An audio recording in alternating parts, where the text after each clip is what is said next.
എന്നാലിപ്പം ഗോവയെക്കാളും ഒക്കെ നല്ല നമ്മുടെ കേരളത്തിലെ ഇത് വരുന്നുണ്ട്. കാരണം ഈ മറ്റ് ഡ്രഗ്സൊക്കെ നമ്മുടെ അവിടുത്തെ നാട്ടിൽ കുറവുണ്ട്. മറ്റ് ഇതുപോലെ സെക്സ് ടൂറിസം അങ്ങനെയുള്ളതൊന്നും നമുക്ക് കേരളത്തിൽ ഇല്ലാത്തതുകൊണ്ട് ഒരു പരിധിവരെ അതില്ലാത്തതുകൊണ്ട് ഇപ്പം നല്ലൊരു ഫാമിലിക്ക് പോകാമെന്നുള്ളൊരു സെറ്റപ്പ് എന്നുള്ള രീതിയിലൊക്കെയാണ് സാധിക്കുന്നത്.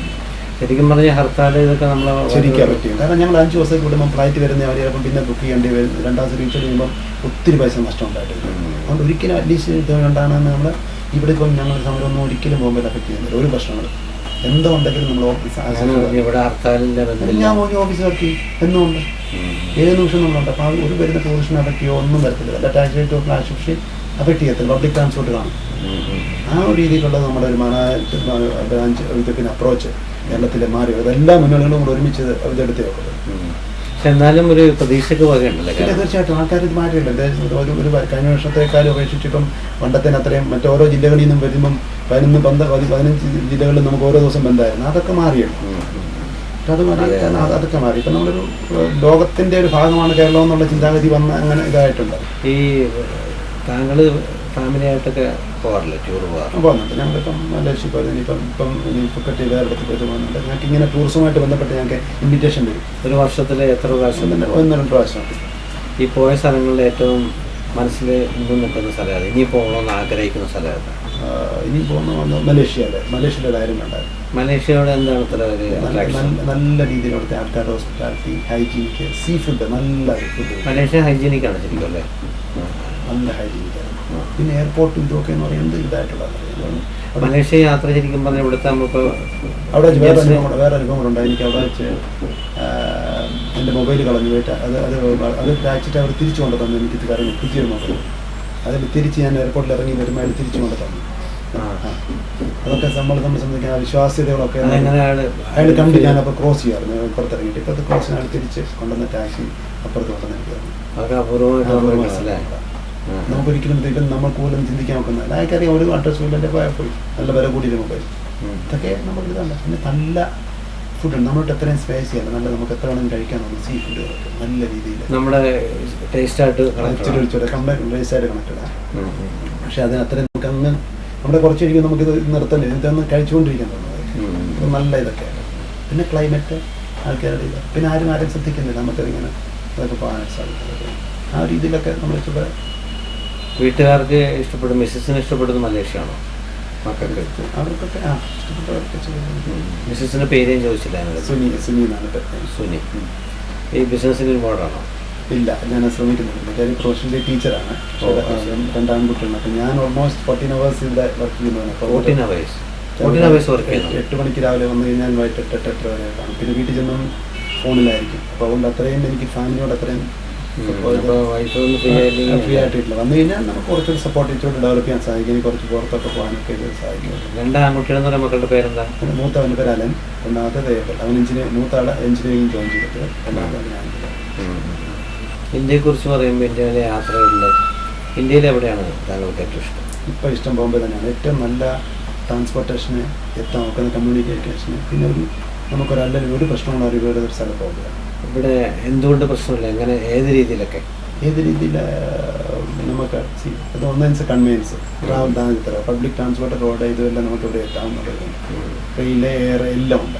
അപ്പം പിന്നെ പബ്ലിക് ട്രാൻസ്പോർട്ട് ട്രെയിനൊക്കെ എന്ന് പറയുന്നത് ബെസ്റ്റ്. ഇനി ഞാൻ കണ്ടതിൽ ഏറ്റവും നല്ലത്. ഡൽഹിയിലൊക്കെ അത്ര നമുക്ക് കിട്ടത്തില്ല, പക്ഷേ ക്രൗഡഡ് ആണെന്ന് മാത്രം. പക്ഷേ ഇത്രയും ആൾക്കാരെ നമ്മുടെ കേരളത്തിലെ ഒരു പഞ്ചായത്ത്, ഈ ഇത്രയും സ്ഥലത്ത് കേരളത്തിലെ ഒരു പഞ്ചായത്തിൽ ഉൾക്കൊള്ളുന്ന ആൾക്കാർക്ക് നമ്മുടെ ഒരു ചെറിയ സ്ഥലത്തിലാണ് അതുപോലെ ക്രൗഡഡാണ്. എന്നാൽ പോലും എല്ലാം വെള്ളത്തിനും ആഹാരത്തിനും എല്ലാം ഉള്ള ആൾക്കാർക്കും ഒന്നും ഒരു കുഴപ്പമില്ലാതെ താമസിക്കാം. അതായത് ഇവിടെ ചെറിയ ഇൻകം ഉള്ളവന് തൊട്ട് കോടീശ്വരൻ അതുപോലെ താമസിക്കാൻ ഹാപ്പിയായിട്ട് താമസിക്കാൻ പറ്റുന്ന സ്ഥലമാണ്. ആരെയും അക്കോമഡേറ്റ് ചെയ്യുന്ന സ്ഥലം. അതുകൊണ്ടാണ് ഇവിടെ ഒരുപാട് മലയാളികൾ സാധ്യത. ഇവിടെ ഈ ഫോർട്ട് ഏരിയ എന്ന് പറയുന്നത് മുഴുവൻ മലയാളികളുടെ ഏരിയ. ഒരുപാട് പേര് ടേണിംഗ് പോയിന്റ് ആയിരുന്നു ഈ സ്ഥലമൊക്കെ. ഒന്ന് ഗൾഫിലേക്കും ട്രാവൽ ഏജൻസികളൊക്കെ ഒരുപാട്. ഈ ഏരിയ തന്നെ നമ്മുടെ ഒരു 10-30 ട്രാവൽ ഏജൻസികളുണ്ട് ഈ ലൊക്കേഷൻ തന്നെ. അത് ഞാൻ ചോദിക്കട്ടെ, ഇതിന് നിങ്ങൾ കോമ്പറ്റീഷൻ ഉണ്ടായിരുന്നു? ഇല്ല, കോമ്പറ്റീഷൻ നമ്മൾ സർവീസ് നമ്മുടെ കൊടുക്കുമ്പോൾ നമ്മുടെ കൊടുക്കും. കോമ്പറ്റീഷൻ നമ്മൾ ആ ഒരു സ്റ്റൈലിലല്ലേ. നമ്മൾ സർവീസ് കൊടുത്തു കഴിഞ്ഞാൽ ആൾക്കാർ വിളിക്കാം. നമ്മുടെ നമ്മളിത് പറയാൻ നമ്മളോട് അത് ഫെയ്ത്ത് ഉണ്ട് ആൾക്കാർക്ക്. നമ്മൾ ഇന്നിടത്ത് ചെന്ന് കഴിഞ്ഞാൽ ഇതിൻ്റെ കാര്യങ്ങളൊക്കെ ആണ്.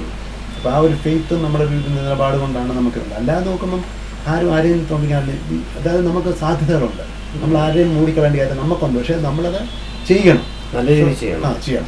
എന്നിട്ട് നമ്മൾ ചെയ്തിട്ടില്ല എനിക്ക് കോമ്പറ്റീഷൻ കണ്ടിട്ടുണ്ട്. നല്ല രീതിയിൽ എൻ്റെ എക്സ്പീരിയൻസ് ബിസിനസ് വേണ്ടിയിട്ടുള്ള എനിക്ക് എത്ര വേണമെങ്കിലും ബിസിനസ് ചെയ്യാനുള്ള സാധ്യതകളുണ്ട്. എൻ്റെ ലിമിറ്റേഷൻ വെച്ച് കഴിഞ്ഞാൽ അപ്പോൾ കൂടുതൽ ക്യാപിറ്റലൊക്കെ വേണം. അതുകൊണ്ട് ലിമിറ്റ് വെച്ച് നമ്മൾ പറയുന്നത് ബുക്കിൽ ഒതുങ്ങുന്നത് നമ്മൾ അതിനത്രയും അതനുസരിച്ചേ പോകുന്നുണ്ട്. നമ്മൾ പിന്നെ വേറെ ആളെ പോലെ നമ്മൾ നമ്മളെ പോലെ ആകാനൊക്കെ തന്നെ. ഇനി ഫ്യൂച്ചർ ഡ്രീം എന്താണ്? പുതിയ സ്വപ്നങ്ങൾ നാട്ടിൽ നല്ല സാധ്യതകളുണ്ടെങ്കിൽ നാട്ടിൽ തുടങ്ങണമെന്നുണ്ടെങ്കിൽ പിന്നെ പാക്കേജസുകളൊക്കെ ഒത്തിരി നല്ല ഗ്രൂപ്പ് പാക്കേജസ് ഒക്കെ സ്റ്റാർട്ട് ചെയ്യണമെന്നുള്ളത്.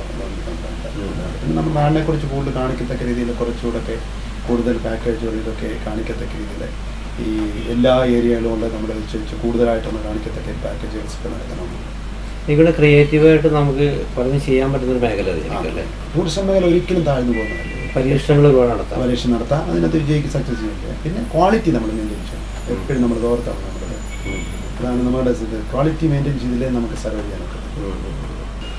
ഈ പൊളിറ്റിക്സ് ഉണ്ടായിരുന്നല്ലേ ഇപ്പോൾ ഇവിടെ ബോംബെ നഗരത്തിൽ നമ്മുടെ നാട്ടിലെ സ്റ്റൈലിൽ ഇവിടെ വന്ന് 2 വർഷം ഞാൻ ഇലക്ഷൻ ഇങ്ങനെ കൊണ്ടിരുന്നു. പക്ഷേ അവിടുത്തെ സ്റ്റൈലുള്ള ഇവിടെ വീട് കയറി അങ്ങനെയുള്ളതൊന്നും ഇതൊരു കൊമേഴ്സ്യലൈസ് ഇതുപോലെ ഇതെല്ലാവരും കുറേ പേര് ചെയ്യുന്നത്. അതുകൊണ്ട് എനിക്ക് അവിടെ ഞാൻ 4ാം ക്ലാസ് തൊട്ട് പൊളിറ്റിക്കൽ സജീവമായിട്ടുണ്ടായിരുന്നു. വീട്ടിൽ മീറ്റിങ്ങൊക്കെ ഉണ്ടായിരുന്നുകൊണ്ട് പലതുണ്ട്. അപ്പോൾ അതുകൊണ്ട് അവിടെ വീടുകൾ കയറുന്നതും നമ്മൾ പിന്നെ പ്രചരണങ്ങളും ഒക്കെ വേറൊരു ആവേശകരമായ ഒരു രീതിയിലായിരുന്നു. ഇന്നത്തെ പോലെ കൊമേഴ്സ്യലൈസ് ആയിരുന്നു. ഇന്നിപ്പം അവിടെ ഇച്ചിരി മാറ്റുണ്ട്. അപ്പം എല്ലാ വീട്ടിലും കയറി നമ്മളിതൊക്കെ ഉണ്ടായിട്ട് നല്ല രീതിയിലൊരു ഉത്സവ പ്രതീതിയോടായിരുന്നു ഉത്സവത്തെ ഇതിനെ കാണുന്നത്. പിന്നെ കൂടുതൽ ആൾക്കാരെല്ലാം ഞങ്ങളുടെ ജില്ലയിലെ എല്ലാ വീട്ടിലും വിസിറ്റ് ചെയ്തിട്ടുണ്ട് എൻ്റെ ഇലക്ഷൻ സമയത്ത്.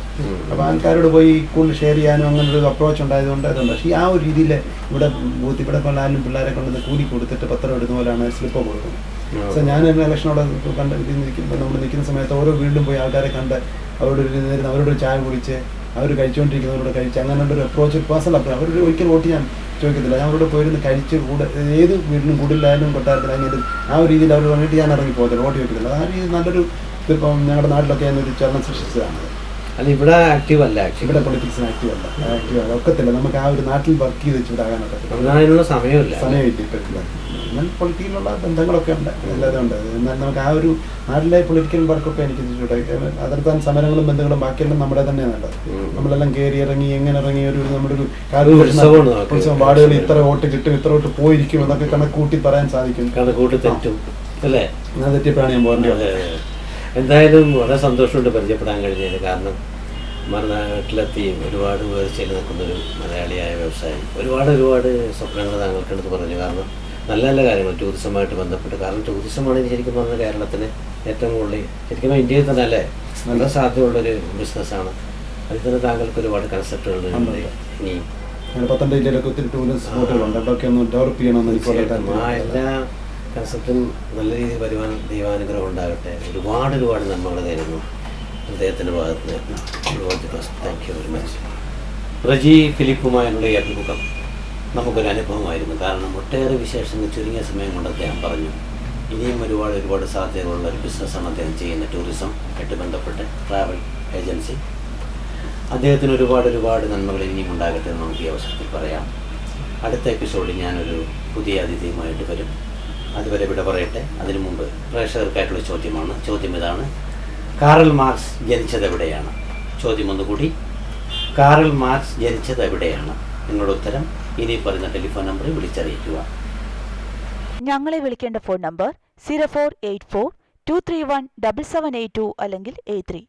ഫോൺ നമ്പർ ഒരിക്കൽ കൂടി 0484231778 അല്ലെങ്കിൽ 83.